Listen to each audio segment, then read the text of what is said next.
और कैबिनेट के विस्तार पर मंथन होगा। दिल्ली में नामों पर मुहर लग सकती है। कौन कौन वो संभावित चेहरे हैं जो कैबिनेट का हिस्सा होंगे, ये भी लगातार न्यूज 18 मध्य प्रदेश छत्तीसगढ़ आपको दिखा रहा है। लेकिन उससे पहले आपको बता देते हैं कि आज का वो अहम दिन जब नामों पर मुहर लग जाएगी कि आखिर किन लोगों को मंत्रिमंडल में शामिल करना है।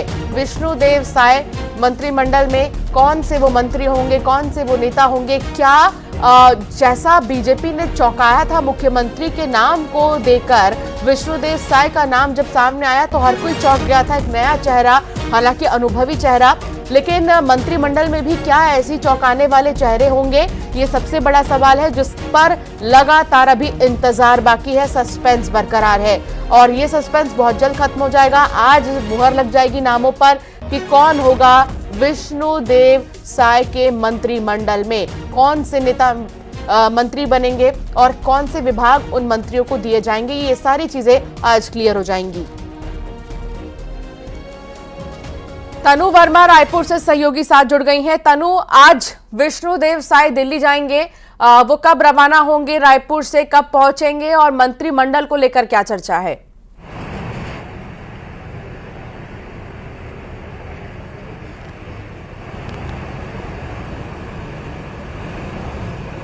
जी बिल्कुल, देखिए मुख्यमंत्री विष्णुदेव साय आज दिल्ली प्रवास पर रहेंगे। इसके साथ ही डिप्टी सीएम अरुण साव भी जो हैं वो भी उनके साथ दिल्ली प्रवास पर रहेंगे, जहां दिल्ली में होने वाले इस बैठक में प्रदेश प्रभारी ओम माथुर, सह प्रभारी नितिन नवीन समेत बीजेपी के तमाम वरिष्ठ नेताओं के साथ जो है आज शीर्ष नेताओं के साथ आज जो है वहां पर जो है बैठक होगी, जिसमें मंत्रिमंडल को लेकर जो है चर्चा हो सकती है। कहा जा रहा है कि आज दिल्ली में साय कैबिनेट के मंत्रियों का जो है उसके नामों पर जो है मुहर लग सकती है। इसके साथ ही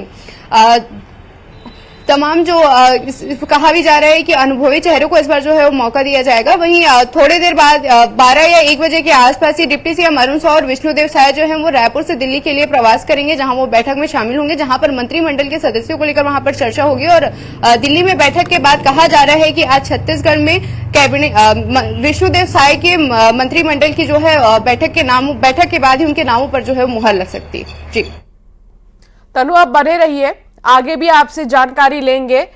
तो इस बीच आपको बता दें, तनु ये बता रही थी कि विष्णुदेव साय दिल्ली जाएंगे और उसके बाद मुहर लग जाएगी कि आखिर कौन कौन कैबिनेट में मंत्री बनेगा। बीजेपी के वरिष्ठ नेता रामविचार नेताम प्रोटेम स्पीकर बना दिए गए हैं।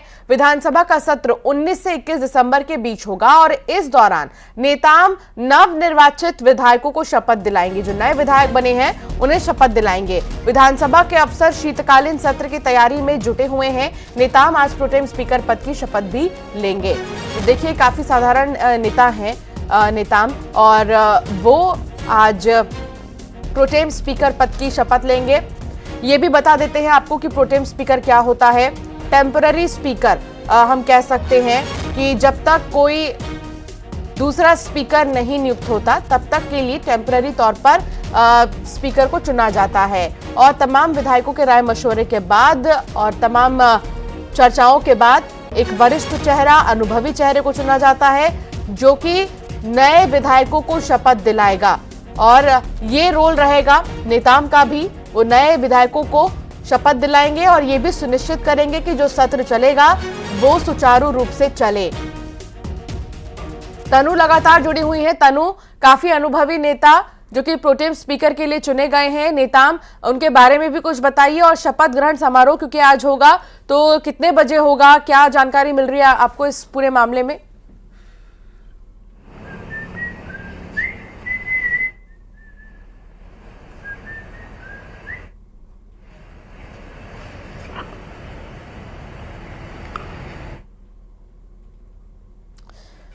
तनु तक आवाज नहीं पहुंच पा रही, किसी कारणवश वापस से संपर्क साधने की कोशिश करेंगे। आपको बता दें कि रामविचार नेताम प्रोटेम स्पीकर होंगे और रामविचार नेताम आज शपथ भी लेंगे प्रोटेम स्पीकर के लिए।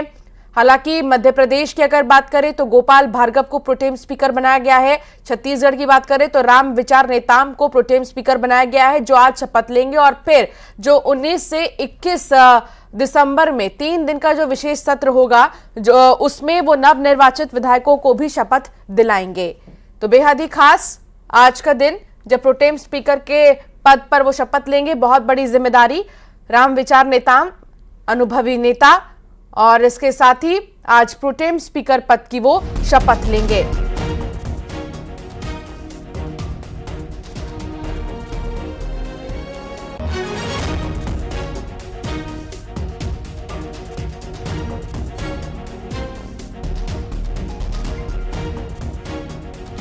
तो राम विचार नेताम आज प्रोटेम स्पीकर पद की शपथ लेंगे। छत्तीसगढ़ के लिए जिस तरीके से इन्हें चुना गया है, और ऐसे में ये भी आपको बता देते हैं काफी लंबा अनुभव राम विचार नेताम का, सोशल मीडिया पर भी काफी एक्टिव रहते हैं।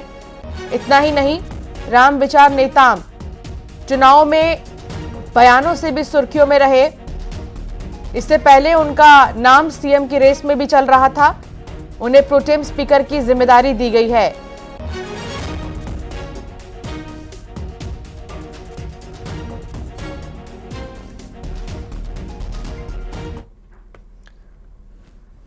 और भोपाल से बड़ी खबर आ रही है। मध्य प्रदेश सरकार ने बड़ा फैसला लिया है। सभी मंत्रियों के निजी स्टाफ को मूल विभाग भेजा गया है। सामान्य प्रशासन विभाग की ओर से आदेश जारी हुआ है। 23 कैबिनेट और राज्य मंत्रियों के निजी स्टाफ को मूल विभाग में लौटने का आदेश दिया गया है। 10 दिन का उन्हें अब समय भी दिया गया है। जो मूल विभाग है वहां पर लौटने की बात सामने आ रही है। स्टाफ को 23 मंत्रियों के जो निजी स्टाफ है उन्हें मूल विभाग में भेजा गया है और 10 दिन का समय दिया गया है कि वो शिफ्ट हो जाएं। फिलहाल स्टाफ को मूल विभाग में लौटने के आदेश जारी हो गए हैं। विभाग की ओर से यह आदेश जारी किया गया है। सामान्य प्रशासन विभाग की तरफ से यह आदेश जारी किया गया है। ये बड़ा फैसला हम कह सकते हैं। सभी मंत्रियों के जो निजी स्टाफ हैं उन पर यह फैसला आया है और उन्हें मूल विभाग भेजा गया है। और यह आदेश सामान्य प्रशासन विभाग की ओर से जारी किया गया। लगभग 23 कैबिनेट और राज्य मंत्री हैं जिनके निजी स्टाफ को मूल विभाग में लौटने के आदेश हैं।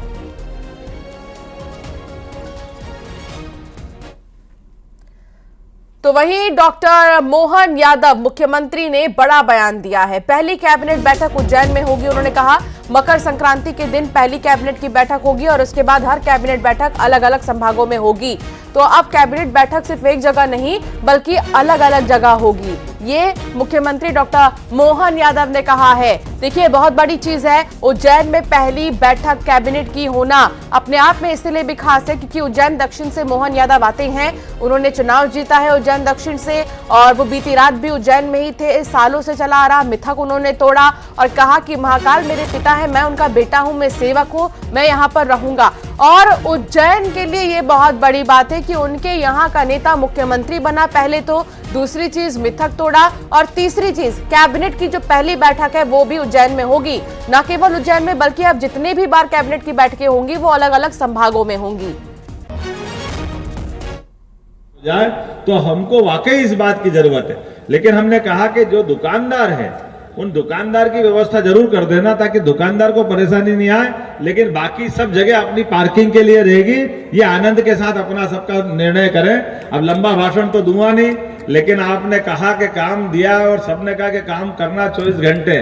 उज्जैन संभाग के सभी लोगों के साथ उज्जैन में ही बैठक कर रहे हैं कि उज्जैन में नहीं, उज्जैन संभाग की पहली बैठक रहेगी, उसके बाद 10 संभाग की बैठक करते जाएंगे कि विकास के मामले में जरा देर नहीं होगी, उसी गति से काम करते जाएंगे जो गति का अपना रिकॉर्ड बना हुआ है। और एक बात हमारे लिए पिछली बार माननीय शिवराज सिंह जी चौहान के माध्यम से हमने कैबिनेट कराई थी और हमने कहा था कि हमारे बाबा महाकाल के सवारी में बैंड की जरूरत पड़ती है और वो बैंड था नहीं, तो हमने 12 आदमी का बैंड बना बनू के वो तैयार करा लिया था। अब हमने कहा कि पुलिस के लिए हर जिले में एक बैंड हो जाना चाहिए। और विकास के मामले में ये हमने कहा कि अब जहां की जरूरत होगी कैबिनेट भी वहीं कर देंगे। तो अपने आने वाले विकास के लिए संक्रांति अपनी उज्जैन की अलग टाइप की होती है। उत्तरायण दक्षिणायन उज्जैन से ही माना जाता है। तो उत्तरायण जब चलेगा सने सने दिन तिल तिल करके बढ़ता जाएगा, तो फिर कैबिनेट उज्जैन में करेंगे। पहली कैबिनेट अगर होगी उज्जैन में होगी और उज्जैन के सारे विकास के लिए जो जो जरूरत होगी वो यही मंजूर करके जाएंगे। क्योंकि अब अपने को मालूम है कि परमात्मा की दया से जो मौका आया, तो मौका आया तो मौके को अपने सारे विकास के मामले में धरातल पे देखते हुए जो जहां की बात वही करने की जरूरत है। जब वही करेंगे तो उसके रिजल्ट भी आए। चलिए खबरों में आगे बढ़ेंगे। मध्य प्रदेश विधानसभा चुनाव में मिली करारी हार के बाद कांग्रेस में बड़ा फेरबदल हुआ है। कांग्रेस प्रदेश अध्यक्ष कमलनाथ की छुट्टी हो गई है। जीतू पटवारी को प्रदेश अध्यक्ष की कमान दी गई है, जबकि आदिवासी नेता उमंग सिंगार को नेता प्रतिपक्ष और हेमंत कटारे को उप नेता प्रतिपक्ष बनाया गया है। 50 साल के जीतू पटवारी 2013 में पहली बार राव सीट से विधायक निर्वाचित हुए थे। इस बार भी कांग्रेस ने जीतू पटवारी को राव से चुनाव में खड़ा किया था, लेकिन वो बीजेपी के मधु वर्मा से हार गए। जीतू पटवारी राहुल गांधी के करीबी माने जाते हैं, कमलनाथ सरकार में मंत्री भी रह चुके हैं। जीतू पटवारी को कांग्रेस प्रदेश अध्यक्ष पद की जिम्मेदारी मिलने पर कमलनाथ ने बधाई दी है। कांग्रेस नेता कमलनाथ ने सोशल मीडिया प्लेटफॉर्म एक्स पर पोस्ट कर लिखा कि जीतू पटवारी को मध्य प्रदेश कांग्रेस कमेटी का अध्यक्ष, उमंग सिंगार को कांग्रेस विधायक दल का नेता और हेमंत कटारे को उप नेता मनोनीत किए जाने पर हार्दिक शुभकामनाएं। तो जीतू पटवारी के समर्थकों को भी आप देख रहे हैं तस्वीरों में, काफी ज्यादा खुश नजर आ रहे हैं। उनके आवास पर पहुंचकर समर्थकों ने काफी खुशी जाहिर की, ढोल नगाड़े और उन्हें माला पहनाकर, मिठाइयां खिलाकर काफी ज्यादा वो खुश नजर आए। यहां पर कमलनाथ की अध्यक्ष पद से अब छुट्टी हो गई है, लेकिन जीतू पटवारी को एक नई जिम्मेदारी, प्रदेश अध्यक्ष की कमान दी गई है। और आप ये देखिए तस्वीर दिखा रहे हैं, जश्न मनाते हुए जीतू पटवारी के समर्थक नजर आ रहे थे, काफी ज्यादा वो खुश नजर आ रहे थे। जीतू पटवारी के समर्थक उनके पास फौरन पहुंचे और यहां पर उन्हें बधाई देते हुए नजर आए। फिलहाल आपको बता दें कि ये महत्वपूर्ण फैसला कांग्रेस की तरफ से लिया गया है। अब ये 3 तस्वीर आपको दिखा रहे हैं, इन तीनों तस्वीर के जरिए समझे कि अब तक कांग्रेस के फैसले क्या कुछ सामने आए। अगर देखा जाए तो कांग्रेस ने बेहद ही महत्वपूर्ण फैसला लिया है और जीतू पटवारी के समर्थकों की खुशी से भी अंदाजा लगाया जा सकता है कि मध्य प्रदेश में जिस तरीके से जीतू पटवारी को प्रदेश अध्यक्ष की कमान दी गई है, ऐसे में समर्थकों में काफी खुशी है। जीतू पटवारी को प्रदेश अध्यक्ष की कमान सौंपी गई, तो दूसरी तरफ आदिवासी नेता उमंग सिंगार को नेता प्रतिपक्ष और हेमंत कटारे को उप नेता प्रतिपक्ष बनाया गया है।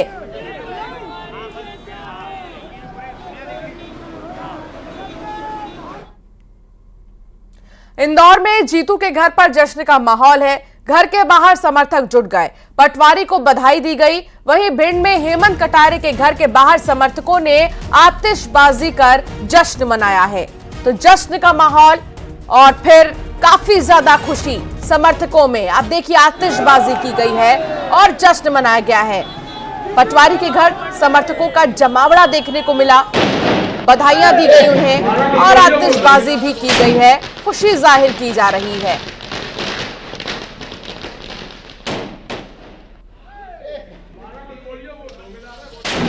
पूरी पार्टी को सामूहिक नेतृत्व के साथ हम लेके जाएं और लोकसभा चुनाव में कांग्रेस का परफॉर्मेंस अच्छा हो, इस भावना की चुनौती हमारे सामने, इसको मैं एहसास करता हूं और कांग्रेस का एक एक कार्यकर्ता इसको एहसास करता है। उमंग सिंगार युवा साथी हैं, मेरे दोस्त हैं, मेरे परिवार के साथी हैं और जो भरोसा विधायकों ने, जो भरोसा नेतृत्व ने, जो भरोसा मध्य प्रदेश के वरिष्ठ जनों ने हम दोनों पे जताया, हम सामूहिक रूप से, मैंने कहा ना, सामूहिक नेतृत्व के साथ कांग्रेस पार्टी इस 5 साल में सकारात्मक रिजल्ट देगी।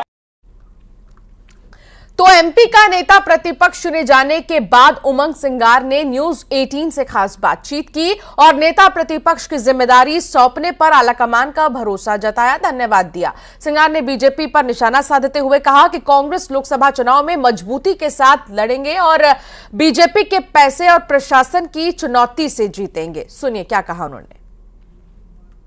अभी सदन शुरू होने वाला है, क्या बड़े मुद्दे होंगे जिन पे आप सरकार को घेरने का काम करेंगे? देखिए, अब आप समझ सकते हैं कि 18 साल में जिस प्रकार से भारतीय जनता पार्टी ने कई झूठे वादे किए, किसानों को खाद समय पे नहीं मिली, बिजली 24 घंटे बिजली नहीं मिली, व्यापम के घोटाले हुए, पटवारी परीक्षा के घोटाले हुए, तो ऐसे कई मुद्दे हैं उस पर पार्टी मिलकर सब विधायक सामूहिक रूप से रणनीति बनाएंगे, उसके बाद बताएंगे। ये माना जाए sir second line of leadership Congress ने अब आगे कर दी है। जीतू पटवारी, उमंग सिंगार, हेमंत कटारे आपके साथ नए रहेंगे उपनेता प्रतिपक्ष के तौर पे। युवाओं को अब मौका प्रदेश में स्वाभाविक है, पार्टी हाईकमान ने सबकी सर्वसम्मति से निर्णय लिया है। सर क्या देखने को मिलेगा अभी सदन से लेके सड़क तक लड़ाई आपके नेतृत्व में जब शुरू होगी? देखिए, मैं तो ये कहना चाहता हूं कि कांग्रेस के कार्यकर्ता प्रदेश में मजबूत है, हौसले मजबूत है, चुनौतियों से लड़ने के लिए तैयार है। अच्छा, एक आखिरी सवाल सर, लोकसभा के चुनाव हैं, बड़ी अग्नि परीक्षा आप लोगों की वहां होगी। इस डिसीजन को उस पर कितना इम्पैक्ट पड़ेगा और कितना फायदा? वो 1 सीट और 28 सीट बीजेपी की तरफ, ये ग्राफ कितना बदलेगा? देखिए, स्वाभाविक बात है कि भारतीय जनता पार्टी जिस प्रकार से लड़ती है, चाहे संगठन के माध्यम से, धनबल के माध्यम से, तो एक चुनौती है। ईवीएम भी एक चुनौती है, उस चुनौती से बिल्कुल लड़ेंगे, ये आपको विश्वास दिलाते हैं। ठीक, पार्टी हाईकमान ने भरोसा जताया है और उमंग सिंगार साफ तौर पर उनका ये कहना कि हम पूरी मजबूती के साथ चुनावी मैदान में जाएंगे, लड़ेंगे और कांग्रेस को आने वाले समय में मजबूत बनाने का काम करेंगे। वीडियो जर्नलिस्ट मोहसिन खान के साथ न्यूज 18 के लिए भोपाल से वासु चौरे। तो एमपी में कांग्रेस में बदलाव पर बीजेपी ने तंज कसा है। बीजेपी के प्रदेश मंत्री रजनीश अग्रवाल ने ट्वीट कर कहा कि कमलनाथ के नेतृत्व में कांग्रेस का अब तक सर्वश्रेष्ठ प्रदर्शन रहा है, लेकिन अब कांग्रेस का स्वाभाविक बिखराव पुनः प्रारंभ होगा। वहीं बीजेपी प्रवक्ता आशीष अग्रवाल ने ट्वीट कर कहा कि दिग्विजय सिंह के खिलाफ मुखरता और समय समय पर उनके काले कारनामों की पोल खोलने का उमंग सिंगार को इनाम मिला है। कांग्रेस में अब बिखराव तेज गति से होने वाला है।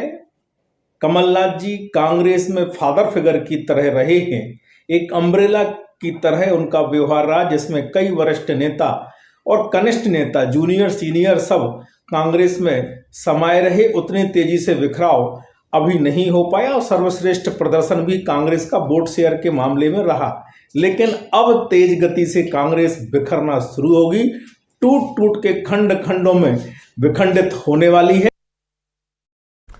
और फिलहाल बुलेटिन में इतना ही। खबरों का सिलसिला आगे भी जारी रहेगा।